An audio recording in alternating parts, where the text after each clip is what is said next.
सभी दर्शकों का स्वागत है। Kotkhai gangrape and murder case ने सबको उलझा कर रख दिया है। इसकी कड़ियां कहीं से जुड़ रही हैं और कहीं से उलझ रही हैं। हम लोग इस वक्त मौजूद हैं उसी स्कूल में जहां गुड़िया पढ़ा करती थी। ये वही स्कूल है जहां पे खेलकूद प्रतियोगिता उस दिन चल रही थी। शाम 4 बजे तक गुड़िया यहीं थी और 4 बजे के बाद उसने यहाँ से चलना शुरू किया अपने घर के लिए। उसके बाद क्या हुआ ये एक रहस्य बना हुआ है। उसके साथ क्या क्या हुआ, कौन कौन लोग दोषी हैं, किसने क्या क्या किया, ये अभी तक कुछ भी साफ नहीं है। पुलिस की थ्योरी अलग है, लोग कुछ और बोल रहे हैं। लेकिन आइए समझते हैं कि कैसे कैसे क्या क्या हुआ।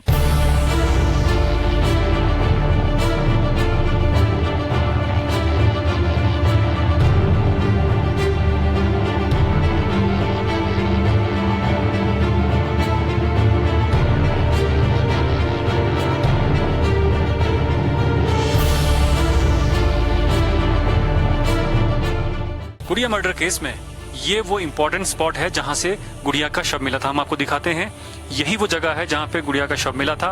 पुलिस की थ्योरी के मुताबिक इसी जगह पर दरिंदों ने उसके साथ रेप किया और यहीं पे उसका कत्ल किया और उसे यहीं फेंक कर चले गए थे। लेकिन यहाँ पे जो पुलिस की थ्योरी है उसमें बड़े सवाल भी खड़े होते हैं। मैं आपको दिखाना चाहूंगा मेरे पीछे ये एक सड़क है जो यहाँ से हार्डली 30 या 40 मीटर दूर है, जहाँ पे लोगों का आना जाना हमेशा लगा रहता है। इसलिए इस स्पॉट, ये जो गड्ढा है जहाँ पे गुड़िया की लाश मिली थी और इस सड़क के बीच की दूरी लगभग 30 मीटर के आसपास है। तो अगर वो चीखी चिल्लाई होगी तो जरूर नीचे तक आवाज आ सकती है। मैं आपको दूसरी तरफ भी दिखाना चाहूंगा कि एक सड़क जो है वो इस स्पॉट से ऊपर की तरफ भी है। आप देख सकते हैं ऊपर यहाँ से भी यहाँ पे गाड़ियां जाती हैं।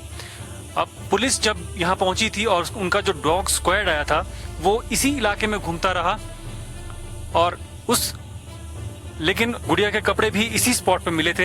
यहीं से पुलिस सारे तार जोड़ रही है। लेकिन पुलिस की थ्योरी में जो सवाल खड़े हो रहे हैं वो जायज खड़े हो रहे हैं, क्योंकि दोनों तरफ, स्पॉट के दोनों तरफ सड़कें हैं और ये हार्डली दोनों ही सड़कों के बीच से 30-30 मीटर की दूरी पर है। ऐसे में ये सवाल खड़ा होता है कि आखिर 5 लोगों ने एक 15-16 साल की लड़की के साथ यहाँ पे रेप कैसे किया, उसका मर्डर कैसे हुआ और फिर उसकी लाश को यहीं छोड़ के कैसे भाग गए।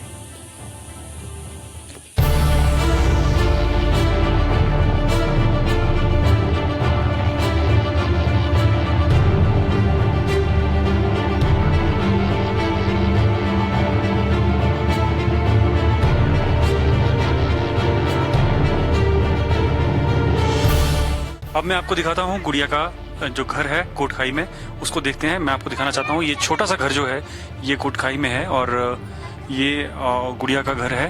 बिल्कुल सिंपल सा परिवार है और ये परिवार बीपीएल में भी शामिल है, गरीबी रेखा से नीचे ये परिवार है।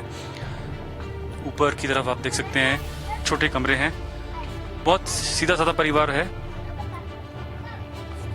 और ये लोग गरीबी रेखा के नीचे आते हैं।